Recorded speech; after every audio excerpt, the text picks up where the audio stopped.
Samirəm, ilk öncəsi əziz izləyicilərimiz bu günləri böyük gələcək kiçik addımlarla verilişin növbəti qonağı Neftçi komandasının kiperi Fatih Camalovdur. Samirəm sənə Fatih, ilk öncə neçənci ildə harda göz açmısan? 2016-cı ildə Bakıda göz açmışam nazirəm. Göz açmısan? Neçə yaşından futbola başlamısan? 7 yaşımda. Artıq 3 ilə yaxın müddətdir ki, futbolla məşğul olursan. İlk başladığın, futbola başladığın klub? İnter Futbol Klubu. İnter Uşaq Futbol Klubu. Daha sonra? Daha sonra Öğədən Neft. Neftçi Akademiyası, Peşə Futbol Klubu. Qapıçı olmağı özün mü seçdin? Hə. Kumirin kimdir? Yəni dünya futbolunda qapıçı anlayışı deyəndə, qapıçı sözü deyəndə, qalkiper sözü deyəndə kim ağlıma gəldi ilk öncə? Oliver Kahn. Yəni sənin kumirin Oliver Kahn. Alman çılğını, Alman dəlisidir. Onun haqqında kifayət qədər sözlər deyə bilərəm. Dünya çempionatının finalı 2002-ci ildə işə dişlərini buraxdı 2 qoldan sonra 50 vurub barmaqlarını sındırmışdı.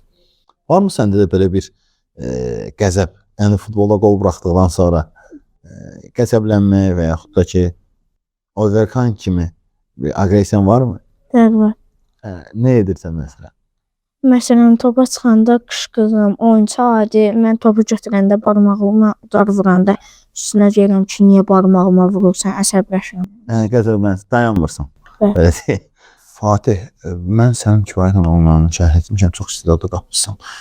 Cəlmə zərbəsi. Qapıya Fatih Camalov Ayxan Zalovun ölümcül zərbəsini dəf etməyi bacarır gənc kiper. Qanadlandı. Dandığı nöqtədən. Az vaxt çərçivəsində Rusiyanın Ulyanski şəhərinə səfər etmişdiniz. Turnir haqqında nə danışa bilərsən, nə deyil, məlumat verə bilərsən bizə? Biz orada otda oynadıq, offside də var idi. Biz heç bilmirdik ki, orada offside var. Əsas otda birinci dəfə idi ki, məşq oyun oynayırdıq. Ona görə də həyəcan bir yerdən, onların azarkeşləri də var idi. Bizə 3 yerdən təzyiq gəlirdi. Bir azarkeşlər, 2 komanda, 3 də hakimlər. Hakimlər onlardan olduğuna görə biraz bizə təsir edirdi. Biraz təzyiq var idi. Yadda qalan oyun oldu mu orada? Məsələn, sənin yadda qalan oyun oldu mu? Bəli. Komandanın hansı oyunu? Krasnodarla məğlub olduğumuz, mən orada yaxşı çıxış etdim. Yaxşı seyirlər etdim. Krasnodarla oyunda yadda qaldım. Amma məğlub oldu. Bəli. Başqa bir səfərin olub mu indiyənə qədər? Xeyr. İlk səfər həyəcanı boğdu mu səni? Yəni narahat oldun mu? Biraz. Turnirdə neçənci yerə çıxdınız? 4-cü yerə, 8 komandadan ibarət. 4-cü yerdə.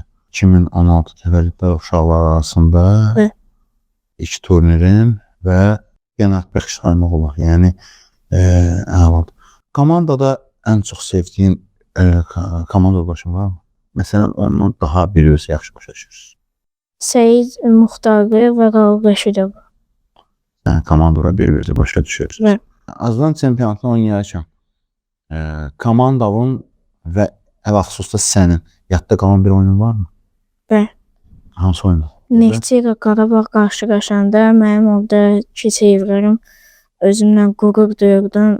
Onda yadda qaldı. Həmin oyunda nə oldu hesab? 2-2 bərabər qaldı.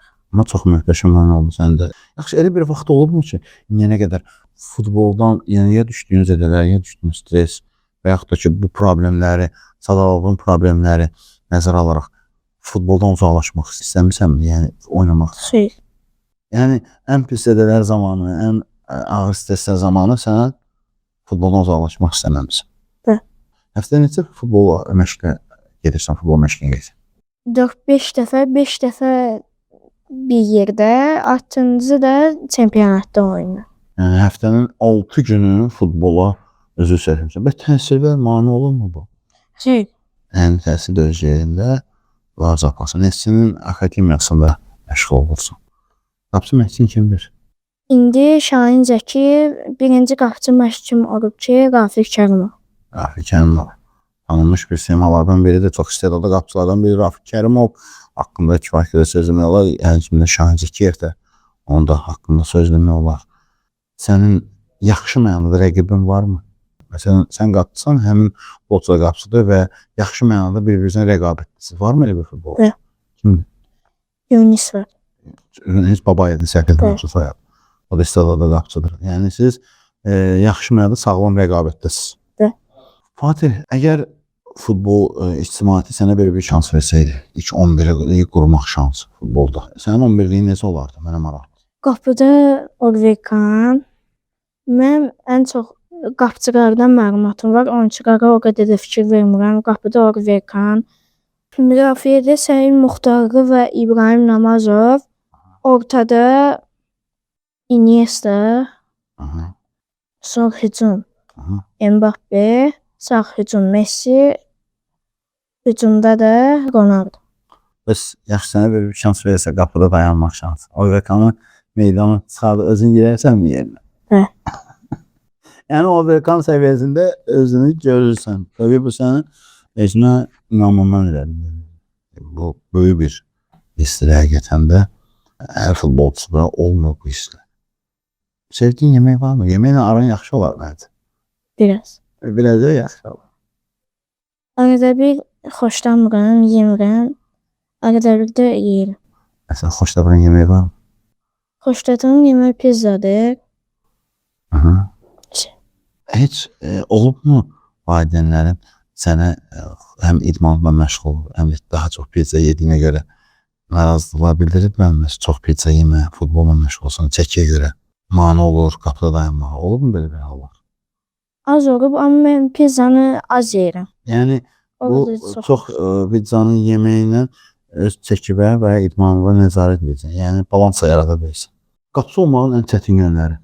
Qapıçı olmağın ən çətin yönləri odur ki, komanda hamısı sənin üstünə təzyiq edir. Sən təksən, amma onlar hamısı bir oynayır.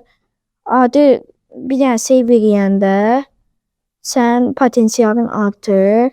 Amma bir dənə qol buraxanda nə qədər seyv verəmisənsə, onların hamısı heç olur, boşa gedir. Bəs komanda məğlub olanda, yəni belə anladığım qədər sənin daha çox üstünə düşülür və yaxud da günahkar bilinir. Və Amma komanda qələbə qazanırkən hücumçu qələbə qazanıb deyilir. Olubmu ciddi bir zədən qatda dayanacaq? Bəli. Hansı oyunda və hansı vaxtda? Biz Neftçidə yoldaşlıq oynayırdıq U11-lərlə, öz komandamızla. Və mən təhbətəyə çıxanda ayağım tərs gedib, bu tərəfim ağrımışdı və mən neçə həftələrlə qapıda dayana bilmədim, gəzənmirdim heç, ayaq üstə dura bilmirdim. Və bu fikirə qapıçı topa çıxarkən düşdüyü yeri bilmir. Yəni yerə sərt mi düşəcək, yoxsa yumuşaq mı düşəcək bilmir. Amma topu tutmaq bu halda 3 məsuliyyət üstünə gəlir. Həm qapını qorumalısan, həm sağlamlığı qorumalısan, həm də komandanın şərəfi, həm vacib olan komanda sinəndə daşıdığın o komandanın şərəfini qorumaq təbii ki, çox önəmlidir. Yəni elə bir bayaqları bir mövzuya toxunduq, sənin heç vaxt yəni futboldan küçüklikdə olmayıb. Yəni həmin o zədə zamanı bezdinmi, yəni həmin ondakı mən niyə zədələndim? Yəni belə bir halda oldu mu səndə? Xeyr. Əgər yüksək liqada çıxış etsəydin, hansı klubda çıxış etmək istəyərdin? Avropada, Azərbaycanda. yenə Neftçidə. Neftçi. Hər yerdə, hər zaman, hər anda Neftçi. Neftçi sənin sevdiyin klubdur və hazırına çıxış etsin. Avropada hansı klubda çıxış etmək istəyərsən? Real Madriddə çıxış etmək istəyirəm. Mən ən böyük istəyim də ki, odur ki, Azərbaycanda mega komandada oynamaq. Əsas.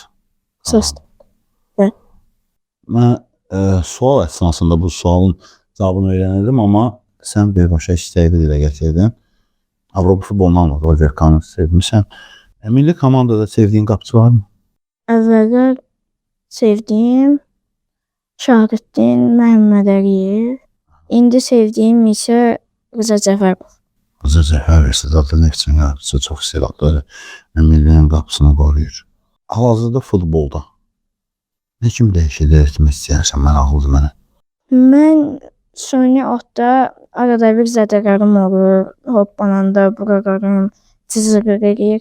İstəyərdim ki, mən əsas otda oynayım, təbii otda oynayım və bütün uşaqlar təbii otda oynasın, böyüyəndə biz rahat oynayaq təbii otda. Təbii otda oynamaq futbolçuların inkişafı üçün çox xeyirlidir. Hal-hazırda Şahin müəllimlə sənin qapıçı məşqçindir. Şahin müəllimin bir qapıçı da əlavə məşqçini alır. Yəni şəxsi xarakterləri varmı? Onu həmin xarakterini daha çox sevirsən, daha çox bəyənirsən. Bəli. Məsələn.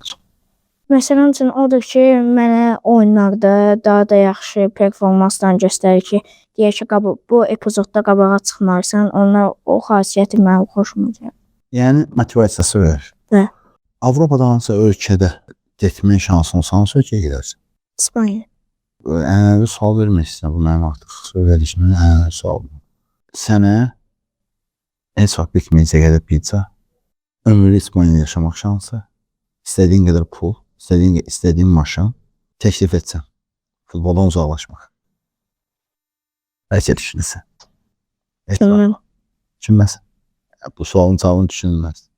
Yaxşı, neçə ildən sonra özü böyük futbolda Avropa səhnəsində görmək istəyərsən? Sənin də 9 yaşın var, 10 yaşın tamam olmayıb zəv etməmsən. Neçə ildən sonra Avropa futboluna çıxış etmək istəyərsən? 4-5 ildən sonra 14-15 yaşında əsasən futbolçular daha inkişaf edir, boyları artır. Onda daha da yaxşı ola bilərəm 14-15 yaşında. Yəni 14-15 yaşında artıq Avropa səhnəsində səni görəcəyik. Yəni, eləsə gözləyəcəm ki, 14-15 yaşında Fatih Camalov mən bu futbolçunun qapıçını önünə şəhid etmişəm və artıq Avropa səhnəsində. İnanıram ki, onda mənə yaddan çıxartmayacaqsan. Buna inanıram. Fatih, danışmaq sənin üçün xoş idi. Səmimi söhbət etdin. Əsas budur. Çox rahat. Yox. Bir futbolçu üçün əslində bu daha səmimi olmaq daha gözəldir. Veriliş haqqında düşüncələrin sonda. Çox sağ olun ki, təşəkkür edirəm ki, məni bura dəvət elədiniz. Çox sağ olun. Mən də sənə təşəkkür edirəm ki, dəyərli vaxtları mənə sərf etdin. Və ən əsas da ki, verdiyin cavablar çox əla idi. Minnətdaram Fatih. Teşekkür ederim. Orhan olsun.